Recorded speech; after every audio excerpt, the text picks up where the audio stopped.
Sudden గా ఈయనెవరో తెలుసా? ఎవరు? నా బావ. చిన్నప్పుడు నన్ను వదిలేసి 10 ఏళ్ల తర్వాత వస్తా అన్నాడు. ఇప్పుడు కలిశాడు. మరి ఆయనేమో ఉన్నా ఎదిగాడు, నువ్వేంటి అలా ఉండిపోయావు? అంటే మా బావ వెళ్తూ వెళ్తూ జానకి నువ్వు ఎప్పుడు ఇలాగే ఉండాలన్నాడు. నవ్వకు బావా, నీ చూపులా ఎప్పుకి గుచ్చుతున్నాయి.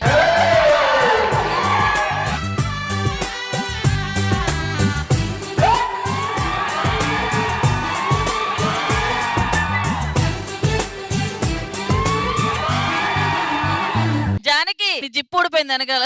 నేను చూసుకుంటా. ఉండు. మా బావ